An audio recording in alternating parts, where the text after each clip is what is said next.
Hello and welcome to Anshini Solutions. I am Anshika and today I'm gonna teach you chapter 15 of ICSE Biology class 9th. The chapter name is Health and Hygiene. So let's start the chapter. First, what is health? Health क्या होता है? You may consider health as the absence of illness.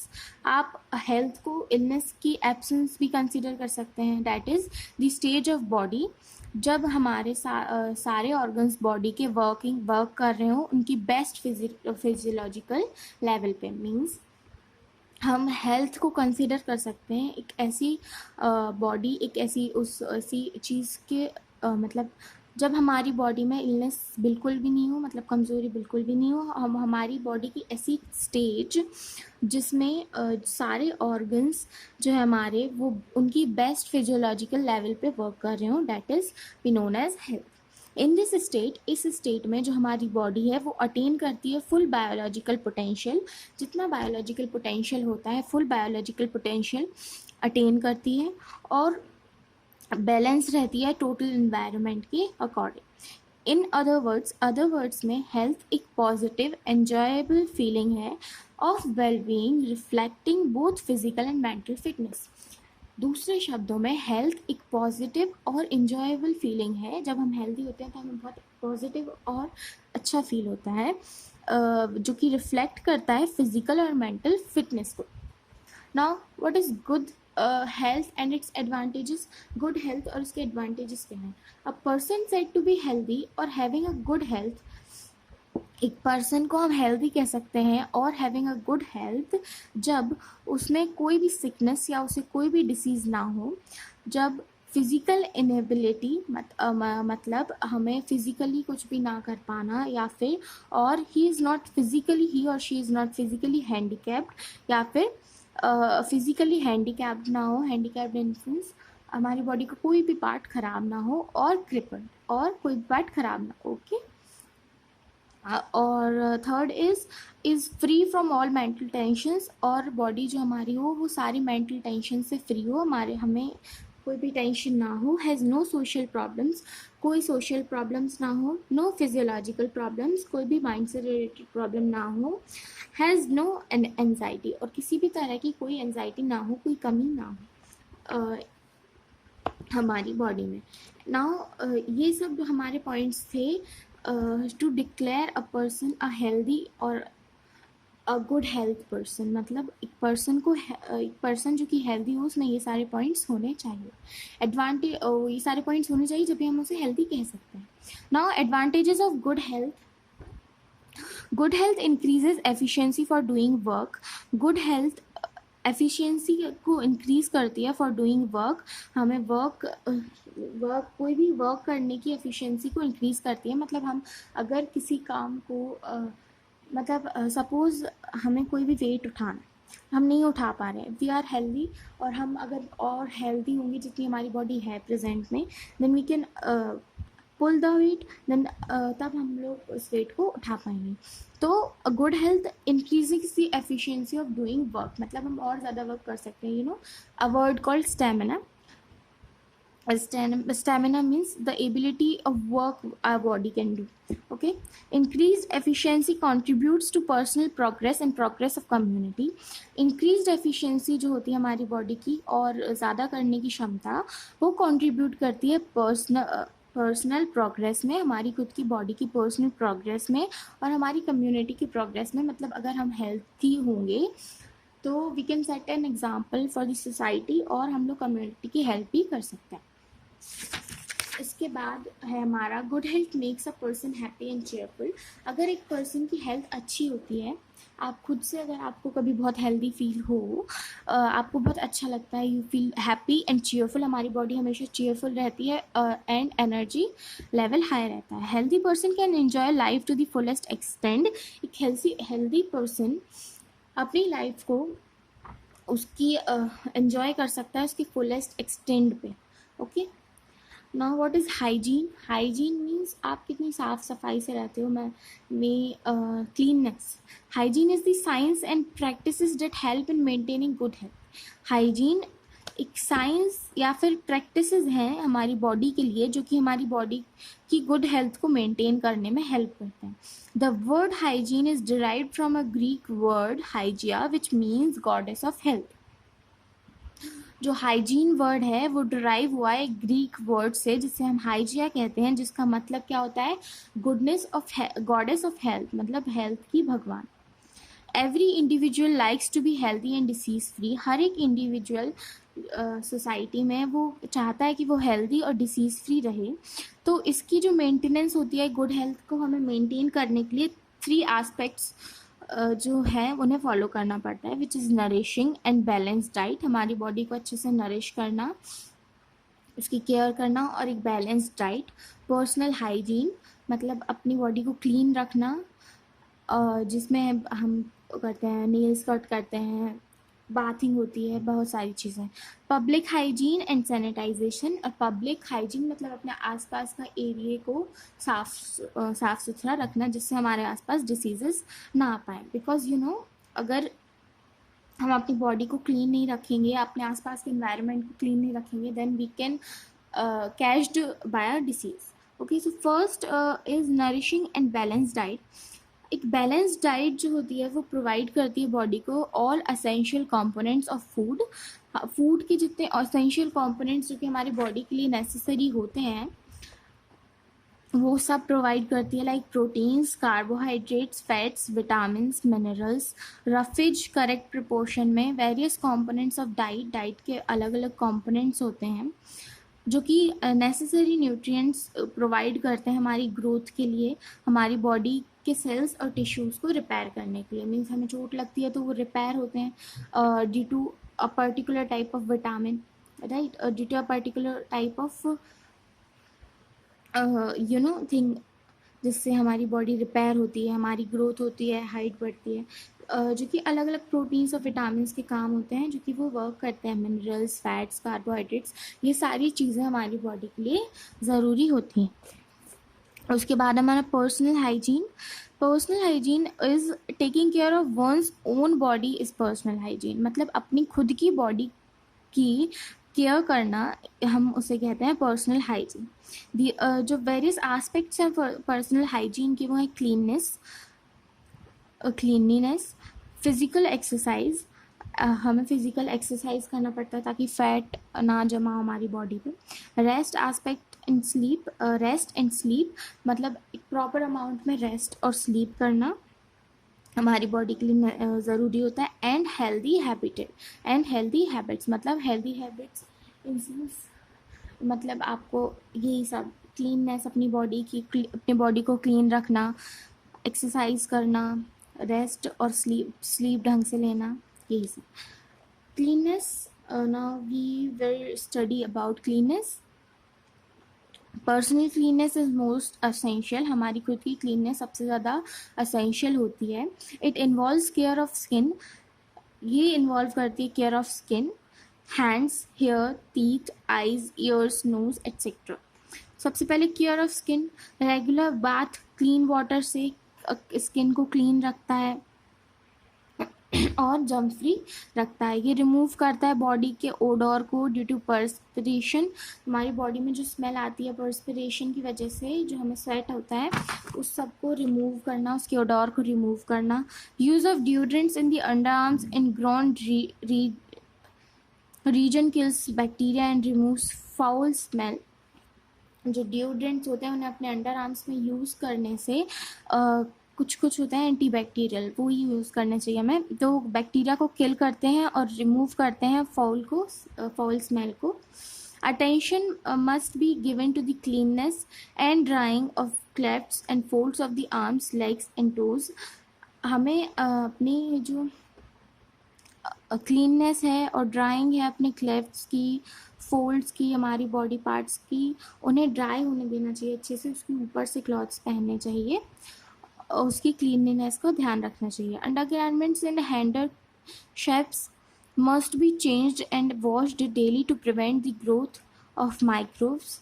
Undergarments और handkerchiefs रोस्ट must be change होने चाहिए daily basis पे microbes की growth को रोकने के लिए। Do not share towels with others, हमें अपनी टॉवल्स दूसरों के साथ शेयर नहीं करनी चाहिए, even in the same family, अगर हम सेम फैमिली में हैं तो भी। Care of the hair, hair की care, hair should be kept clean, हमारे हेयर को क्लीन ही रखना चाहिए, free from lice and dandruff by regular washing and combing, regular washing और कॉम्बिंग से हमें उन्हें क्लीन रखना चाहिए। Combs and hair brush should not be shared even among family members, combs जो होते हैं जिनसे हम कंघी करते हैं उन्हें अपने किसी से भी शेयर नहीं करना चाहिए, ना ही फैमिली मेम्बर्स से भी नहीं करना चाहिए। Care of the hands and nails, hands और नेल्स का care, hands come in contact with various articles everyday, हमारे जो हैंड्स हैं वो अलग अलग चीज़ों से एवरीडे बहुत सारी चीज़ों के कांटेक्ट में आते हैं, जैसे कि अभी भी चल रहा है, हम लोग हैंड सैनिटाइज करते हैं इस टाइम में, कोरोना के टाइम में। सो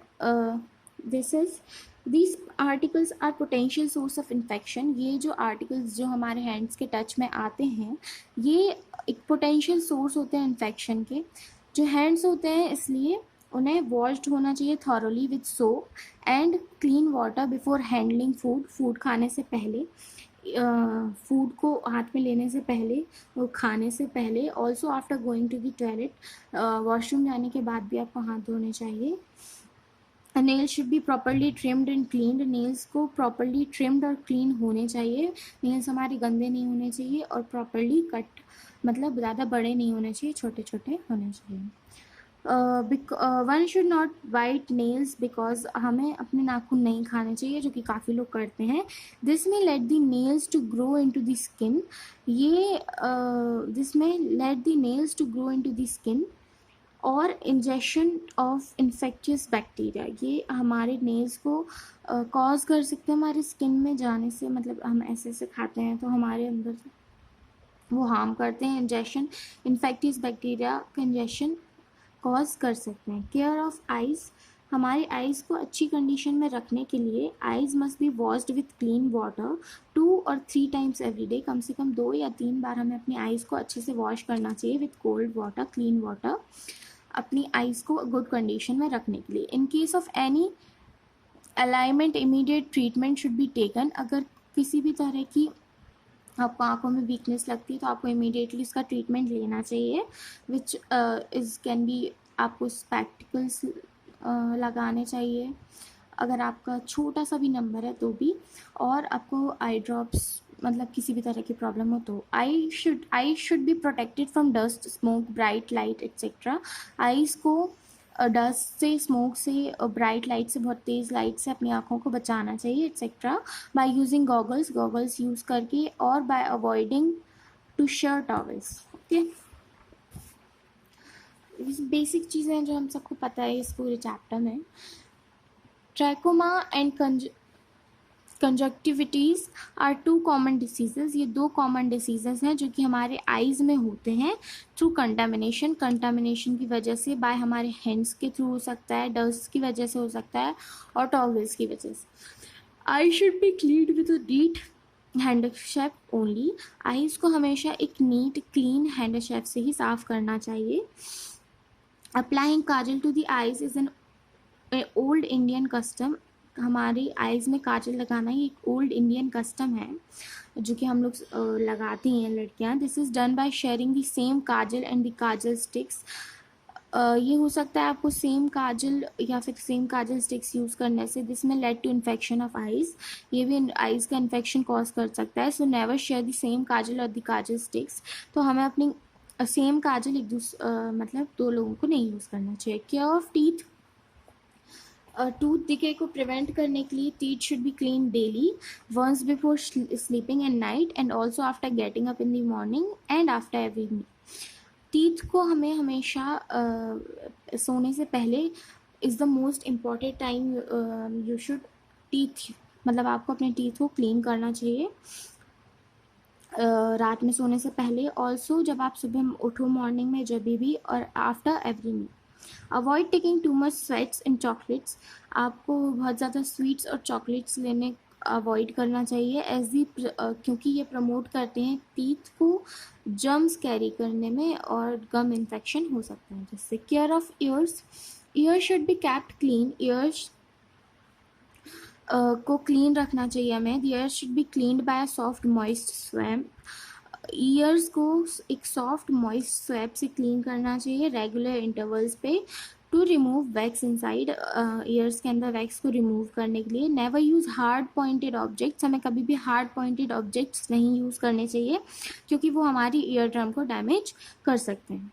इन केस कुछ इंसेक्ट्स हमारी ईयर में एंटर करते हैं तो पोर सम मिनरल ऑयल. तो हमें कुछ मिनरल ऑयल डालना चाहिए in the ear to inactive the insect को इनएक्टिव करने के लिए. Get the ear inspected by the doctor immediately. और हमें डॉक्टर को इमीडिएटली दिखाना चाहिए. हमें वैसे विदाउट डॉक्टर कंसर्न हमें ऑयल भी नहीं डालना चाहिए ईयर्स में. Breathing and sneezing. Breathe by nose only. हमें हमेशा नाक से ही सांस लेनी चाहिए. Never by mouth. मुंह से नहीं लेनी चाहिए. Because while sneezing hold the handkerchief in front of the mouth and nose. जब हम स्नीज करते हैं तो हमें एक हैंडशेफ रखना चाहिए अपने माउथ या नोज के आगे सो दैट इन्फेक्शन ना फैले. और ब्रीथ हमें नाक से लेनी चाहिए, मुंह से नहीं. बिकॉज नाक से जब सांस जाती है हमारी तो वो क्लीन होकर जाती है. मुंह से हमारी क्लीन मतलब अगर आपने पढ़ा होगा ये ब्रीदिंग वाला सिस्टम तो you know why we should take breath from nose not from mouth. Okay. Next is physical exercise. Physical exercise is also very important point. Regular exercise maintain करती है हमारे हार्ट और सर्कुलेटरी सिस्टम की good condition को. हमारी respiratory system की efficiency को increase करती है और हमारे लंग्स की भी वाइटल कैपेसिटी बढ़ाती है. ये रिड्यूस करती है हार्ट अटैक या स्ट्रोक के चांसेस को प्रिवेंट करती है ओबेसिटी से. और जो हमारे जॉइंट्स होते हैं उन्हें वर्किंग वो ढंग से वर्किंग प्रॉपरली ऐसे अश्योर करती है. And provides feeling of well being. और हमें एक बहुत अच्छी फीलिंग प्रोवाइड करती है. Regular physical exercise is necessary for people of all age groups. रोज़ रेगुलर फिजिकल एक्सरसाइज नेसेसरी है हर एक एज ग्रुप के पीपल के लिए. In old age regular long and gentle walk is enough. Old age में रेगुलर लॉन्ग और gentle walk enough होती है. Rest in sleep is also very necessary. कि हमारी बॉडी को रिलैक्स करने में हेल्प करती है और रिक्रिएट करती है. Play an important and recreation करती है. ये एक इम्पॉर्टेंट रोल प्ले करती है हमारी हेल्थ को मेंटेन करने के लिए, अच्छी हेल्थ को मेंटेन करने के लिए. During of sleeps depends on the nature of work, sex, physical and age of person. जो स्लीप है ड्यूरेशन की वो वर्क के नेचर पे मतलब आप कितना काम कर रहे हो, आप फीमेल हो मेल हो, आपका फिजिकल हेल्थ और पर्सन की एज पे डिपेंड करता है कि आपको कितनी नींद लेनी चाहिए. Rest and relaxation are also essential. Rest और रिलैक्सेशन भी बहुत असेंशियल होते हैं. Doing work continuously without rest, रोज़ रोज़ काम करना विदाउट रेस्ट हमें फैटिग्ड फील करा सकता है. And brings the working efficiency down. और हमारी वर्किंग एफिशिएंसी को डाउन कर सकता है. The body tissues also suffer wear and tear. So rest and relaxation, जो बॉडी टिश्यूज़ हैं वो भी सफ़र करते हैं और टीयर करते हैं. इसलिए रेस्ट और रिलैक्सेशन हमें रीजनरेशन में हेल्प करता है. Now healthy habits. Healthy habits में क्या कहता है? Developing good habits and regularity in daily life. अच्छी आदतें और रेगुलरिटी को डेवलप करना अपनी डेली लाइफ में. Going to bed at a fix time at night and getting up early in the morning. रात में समय पे सोने जाना डेली एक फिक्स टाइम पे और सुबह जल्दी उठना. रेगुलर टाइम्स पे फूड लेना, सही वक्त पे खाना खाना. But going to the bed soon after taking dinner is not a good habit. लेकिन खाना खाने के तुरंत बाद बेड पे जाना अच्छी आदत नहीं होती है. ऐसा नहीं करना चाहिए. खाना खाने के 1-2 घंटे बाद सोने जाना चाहिए. Bowels should be passed every day, preferably in the morning. Bowels को डेली पास होना चाहिए every day. preferable in the morning. Some physical exercise is must for all age groups. कुछ physical exercise ज़रूर करनी चाहिए सारी एज ग्रुप्स को. Giving up bad habits को छोड़ना. One should give up smoking, chewing, tobacco, betel and gutkha, ये सब चीज़ें खाना छोड़ना चाहिए. Smoking causes bronchitis, lung cancer and heart attack. Chewing tobacco can lead to oral cancer. Tobacco चबाना ओरल कैंसर कॉज कर सकता है.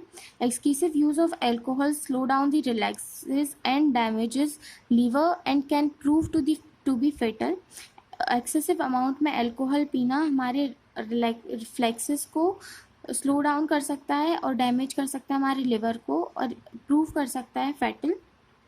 Use of sedatives and stimulants like morphine and heroin causes many physical and mental diseases. sedatives और stimulants का use करना हमारे physical और mental diseases को कॉज कर सकता है. Now is public hygiene and sanitization.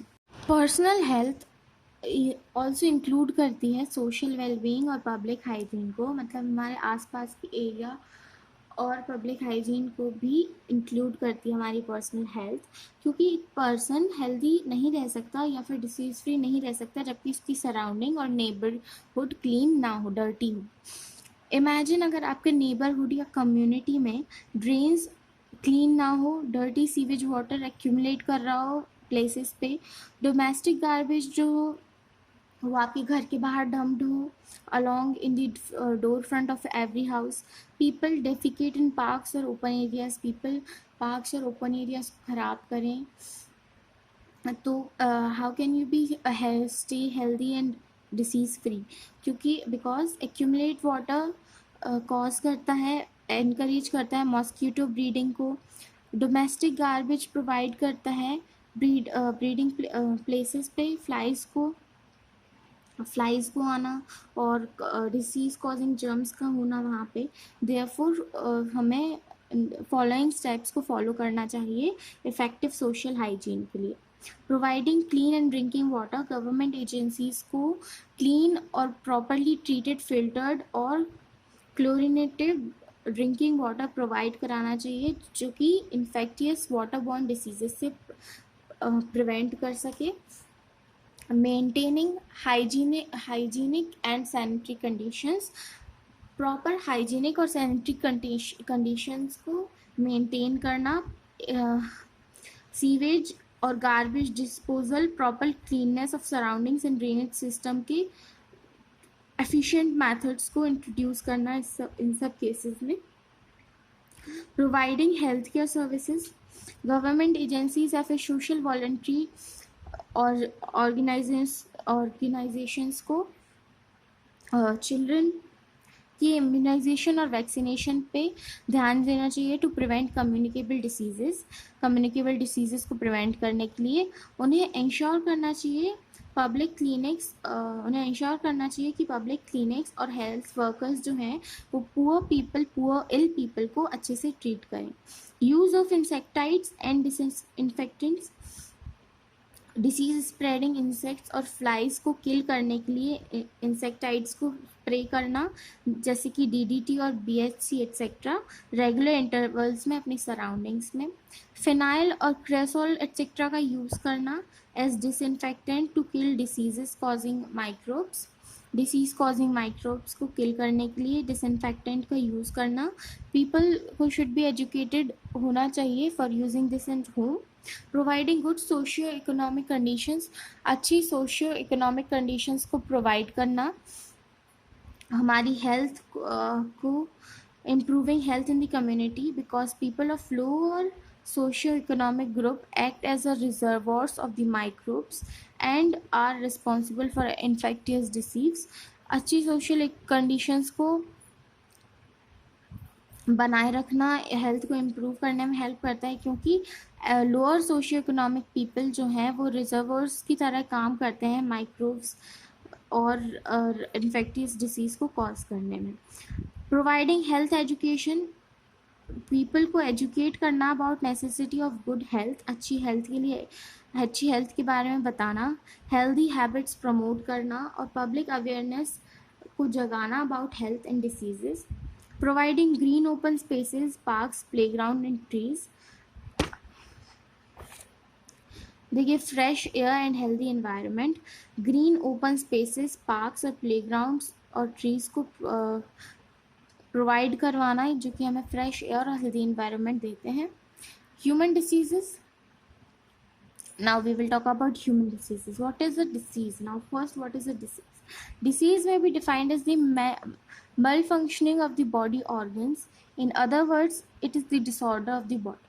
Disease को हम डिफाइन कर सकते हैं मल फंक्शनिंग बॉडी ऑर्गन्स की, हमारे बॉडी ऑर्गन्स की फंक्शनिंग वीक होना। अदर वर्ड्स में इसे हम डिसऑर्डर भी कह सकते हैं हमारी बॉडी का। Types of diseases can be broadly classified as congenital and acquired diseases. Diseases को हम ब्रॉडली क्लासीफाई कर सकते हैं कॉन्जेनिटल और एक्वायर्ड डिसीजेस में। Diseases can also be classified in several other ways. Diseases को हम सेवरल अदर वेज में भी क्लासीफाई कर सकते हैं, जैसे कि a, based on the pattern of spread of disease. Speed disease के स्प्रेड होने का पैटर्न कैसा है उसके अकॉर्डिंग। एंडेमिक, एपिडेमिक, पैंडमिक और स्पोरेडिक, जैसे हमारा अभी जो चल रहा है ये पैंडमिक चल रहा है, corona pandemic. Based on the communicability, उसकी कम्युनिकेबिलिटी पे based. Non communicable and communicable diseases. Non communicable means जो हमारे एक पर्सन से दूसरे पर्सन ट्रांसफ़र नहीं होते हैं, कम्युनिकेबल मीन्स जो होते हैं। Based on modes of transmission के मोड्स पे बेस्ड, जैसे कि एयरबॉर्न, वाटरबॉर्न, बैक्टीरियाबॉर्न, मतलब एयर से जो डिसीजेज होते हैं, जो वाटर से होते हैं, जो वेक्टर्स यानी इंसेक्ट से होते हैं, insect born diseases. Based of pathogen पे बेस्ड, जैसे कि किस पैथोजन किस सोर्स के थ्रू हो रहे हैं। बैक्टीरियल है, वायरल है, प्रोटोजोन है और हेल्मिंथिक है। जैसे कि अभी जो हमारा कोरोना चल रहा है it is viral. Pathogen based पे। And now first, endemic diseases. A disease is said to be endemic. एक डिसीज़ को हम एंडेमिक कहते हैं जब उसकी अकरेंस जो है वो रेस्ट्रिक्टेड हो एक सर्टेन एरिया में, और जो कि इफ़ेक्ट करे केवल फ्यू नंबर ऑफ पीपल को, केवल कुछ लोगों को। फॉर एग्जांपल ग्वेटर जो है वो फाउंड इन दी सब हिमालयन रीजन्स, ये सब हिमालयन रीजन्स में मिलता है इंडिया के। Yellow fever is certain African countries only. Yellow fever जो है वो कुछ सर्टेन अफ्रीकन कंट्रीज़ में होता है, इस तरह से रेस्ट्रिक्टेड एरिया में हो, उसे हम कहते हैं endemic diseases. Now epidemic diseases. Epidemic diseases, a disease is said to be epidemic when it breaks out and spreads rapidly from place to place affecting a large number of people.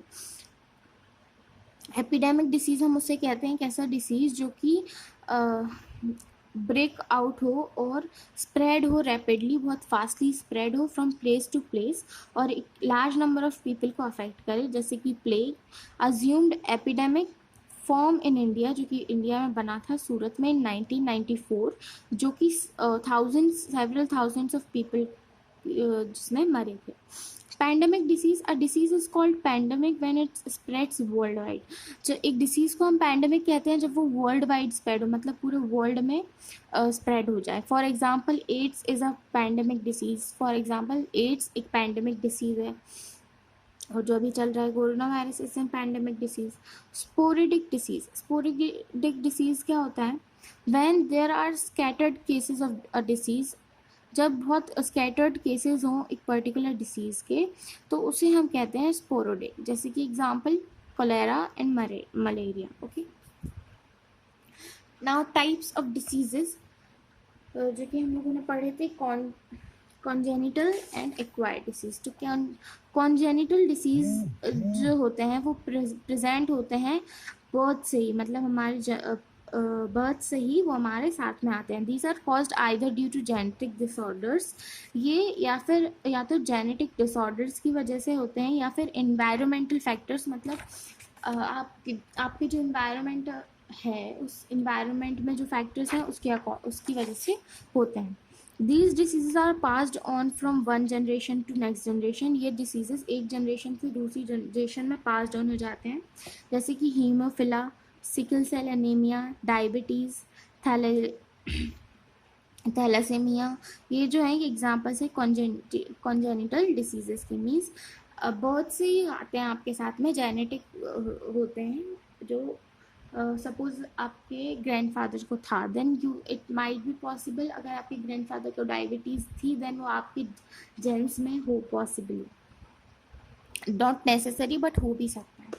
Acquired diseases, these diseases are acquired by the organisms after birth and are not heritable. ये जो diseases होते हैं ये birth से नहीं होते हैं और हेरिटेबल नहीं होते हैं, दैट इज़ नॉन हेरिटेबल होते हैं, that is not passed on to the offsprings. Means हमारे मीन्स हमारे फ्यूचर जनरेशन्स में पास्ड ऑन नहीं होते हैं। सच डिसीजेज में भी ये इस तरह के डिसीजेज नॉन कम्युनिकेबल भी हो सकते हैं, that is non infectious diseases, और कम्युनिकेबल भी हो सकते हैं, that is infectious diseases. So non communicable diseases do not spread from person to person. Non communicable diseases person to person spread नहीं होते हैं और रेस्ट्रिक्टेड रहते हैं to one person. These diseases are caused by pathogens. ये जो diseases होते हैं ये पैथोजेंस या फिर जर्म्स के थ्रू कॉज होते हैं। These are of following types, ये फॉलोइंग टाइप्स के होते हैं। डीजेनरेटिव डिसीजेज, ये जो डिसीजेज होते हैं ये ओल्ड एज में होते हैं, जो कि होते हैं due to gradual decline in the functioning of body organs. Body organs की जो फंक्शनिंग है उसमें धीरे धीरे करके ख़त्म होना, जैसे कि मल फंक्शनिंग ऑफ हार्ट, किडनी का वीक होना, हार्ट का वीक होना, लंग्स, हमारी आर्टरीज का हार्ड होना, एकिंग ऑफ जॉइंट्स में दर्द होना। ये जो है डीजनरेशन है बॉडी टिश्यूज़ की, इसलिए हम इन्हें कहते हैं degeneration disease. Nutritional disease deficiency diseases, ये जो डिसीजेज होते हैं ये हमारी बॉडी में किसी भी चीज़ की डेफिशिएंसी यानी कमी की वजह से होते हैं, जो कि एक या एक से ज़्यादा न्यूट्रिएंट्स की कमी की वजह से हो सकता है हमारी डाइट में। For example anaemia, night blindness, ये आप लोगों ने पढ़ा होगा विटामिन एंड मिनरल्स वाले चैप्टर में, जिसमें विटामिन ए की कमी से होता है नाइट ब्लाइंडनेस, राइट। और vitamin C, scurvy, rickets, kwashiorkor anaemia etcetera, अलग अलग विटामिन की कमी की वजह से। Allergies, these are cause due to hypersensitivity of body, ये हमारी बॉडी की हाइपर सेंसिटिविटी की वजह से होता है किसी भी फॉरेन सब्सटेंस के लिए, मतलब कोई भी बाहर का सब्सटेंस जो कि हमारी बॉडी की सेंसिटिविटी से मैच नहीं कर रहा है, उसे सूट नहीं कर रहा है, तो उसकी वजह से हमें एलर्जीज हो जाती हैं, जैसे कि हेई फीवर या फिर asthma. Now cancer, it is caused by uncontrolled divisions of cells, ये होता है अनकंट्रोल्ड सेल्स के अनकंट्रोल्ड डिवीज़न की वजह से बॉडी के किसी भी पार्ट में to form a mass of cells, cells के मास को बनाना, जिसे हम कहते हैं कॉल्ड ट्यूमर। मतलब अनकंट्रोल डिवीज़न होना, सेल्स का बहुत ज़्यादा डिवीज़न होना, जिसकी वजह से सेल्स का एक गट्ठा बन जाता है, जिसे हम कहते हैं ट्यूमर, वो कॉज करता है कैंसर को। कैंसर है सेवरल कॉजेज़, कैंसर की बहुत सारे कॉजेज़ होते हैं, जैसे कि लंग कैंसर होता है, टोबैको स्मोकिंग करने से, टोबैको खाने से। स्किन कैंसर होता है एक्सपोजर टू यूवी रेज के कांटेक्ट में आने से। माउथ कैंसर होता है टोबैको चबाने से। occupational and industrial diseases, occupational and industrial diseases, genetic diseases, mental disorders, ये सब होता है नॉन कम्युनिकेबल।